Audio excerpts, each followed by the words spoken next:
Welcome to this exclusive interview with Ofer Klein, the CEO and co-founder of Reco, a pioneering company in the SaaS security domain. In this conversation, we'll explore how Reco has rapidly emerged as a leader, providing comprehensive solutions that address the evolving challenges of SaaS applications. Ofer will share insights into Reco's groundbreaking platform, which offers unmatched security through posture management, shadow app discovery, and detection and response capabilities. We'll dive into the company's journey, the pivotal role AI plays in securing SaaS environments, and how Reco is revolutionizing SaaS platform for modern enterprises. Let's hear firsthand from the visionary behind this transformative technology. Welcome, Offer. Thank you so much. Thank you for having me. Oh, it's our pleasure. So we'll get started talking a little bit about Reco. So if you would briefly introduce Reco and what inspired you to start the company during the COVID-19 pandemic. Yeah, sure. Reco is a leading company in the SaaS security and SSPM space, which means we're the only solution today in the market that covers every aspect of SaaS security, from shadow SaaS, posture management and compliance, identity and access, ITDR and detection and response, as well as data exposure. Actually, the concept behind the technology of the company is an AI graph that analyzes every interaction between people, applications, and data in extremely high scale. And it was driven by my co-founder's experience at the Israeli FBI, where the challenge was they could not actually read the data of the bad guys anymore because it was encrypted. They created a national level machine learning graph, then becoming AI graph, that just by analyzing patterns of communication, they could effectively understand what, when, and where things are going to happen, and won the Israeli Defense Award by the president. Oh, that's fantastic. And because when we talk about SaaS or AI, it's a very innovative as well as a very competitive industry. So you might have faced a lot of challenges as well. So what were some of the key challenges Reco faced during the early days, and particularly regarding the remote operations and also about building the team? Yeah, sure. So we started the company during COVID. Actually, the three co-founders, we met face to face for the first time ever, only 6 months after starting the company. We had only 10 employees, we had 20 investors, and we did not see each other face to face up until that time. So it was a big challenge of how do you create a DNA for the company? How do you actually manage those employees? How do you make sure everybody is marching with the same goal in sight?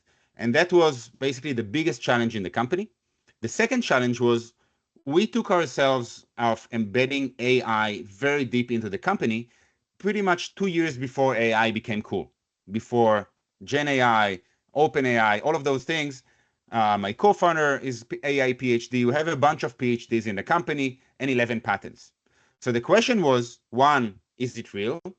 Two, can we actually implement that in such a big scale that we plan? And that's what we did for the first year of the company. Oh, that's excellent. And because we talked about AI, my next question aligns to it, that how has the integration of AI and machine learning transformed Reco's ability to provide real-time security and visibility? And also, would you explain to us how your platform hurdles, identifies management and threat detection? Sure.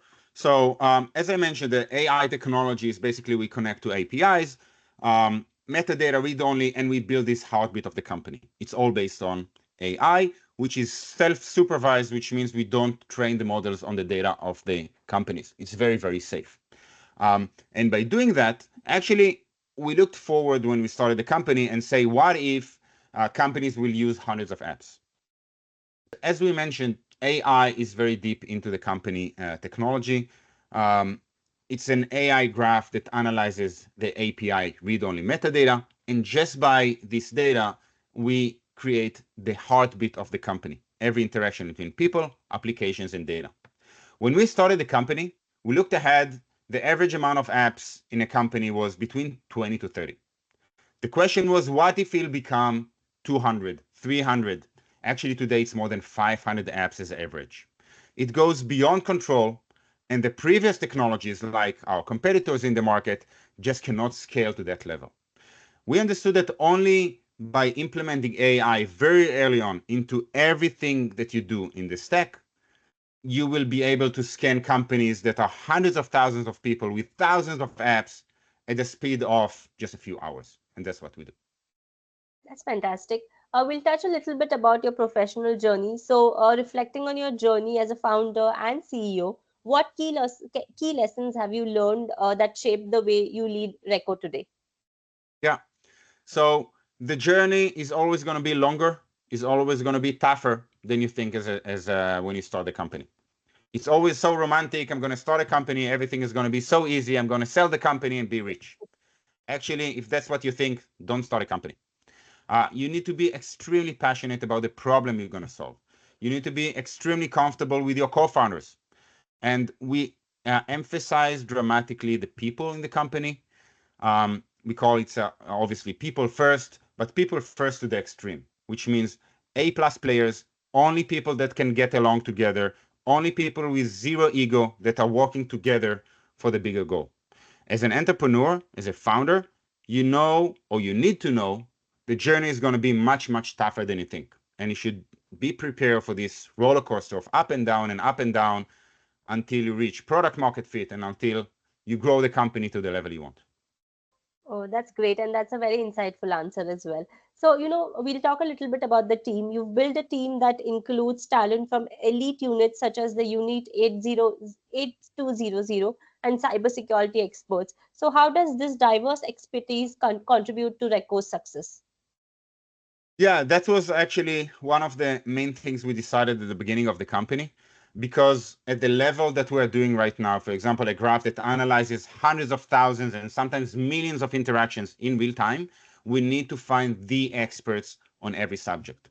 So we have about 1/3 from 8200 unit, 1/3 from the Israeli FBI, and 1/3 we call it for the rest of the world, which means sales, marketing, etc. And by doing that, we basically hired people that took this challenge on a national level of millions of people, and then coming to Reco and implement it to support the biggest enterprises of the world. So it impacted from the beginning, implementing the technology, bringing it to scale, and actually now moving faster than anyone in the market to implement new modules. That's fabulous. We'll do a little sneak peek about the future. So, how do you see the future of SaaS security evolving in the next 5 to 10 years? And also, what role do you envision Reco playing in that landscape? Yeah, so if you look at the AI revolution, it created a lot of value into the SaaS space. It's so much easier for me as a business user to go and buy an app that will make my life easier because of Gen AI, because of AI, because of many reasons. The other side of this, as a security person or IT, now I need to be able to identify these apps, to be able to govern them, to secure them, and it's becoming more and more and more challenging. So we see almost every company today using SaaS, and a lot of companies are SaaS first, even before cloud, before on-prem. This is just going to grow. There's no other way for the future. And once you have companies using hundreds of these apps, securing the layer of SaaS is becoming more and more critical. Our goal is to be the leading security company to help businesses secure their SaaS and run the business faster and more securely. That's terrific. So, this brings me to the last question. What piece of advice would you like to give to aspiring entrepreneurs who are looking to build and scale a technology startup in the security space?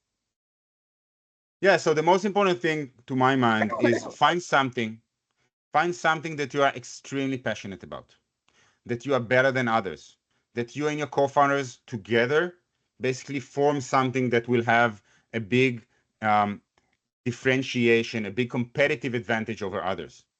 Expect a long journey. It will not last only 3 months and that's it, or 2 years. It's a long journey with a lot of steps to take. And if you're passionate about it, if you know that this is what you want to do, this is the problem you want to solve, you'll be extremely successful. Oh, that's fantastic. And, Offer, this brings us to the end of the interview. Is there anything that you'd like to add? No, thank you again for inviting me Oh, it's to our this show. pleasure. Yeah, it's our pleasure and honor, and it has been a terrific conversation with you. So, thank you so much for your time, and I wish you all the best for your future as well. Thank you. You too. Thank you. Have a great day. Bye. Bye bye.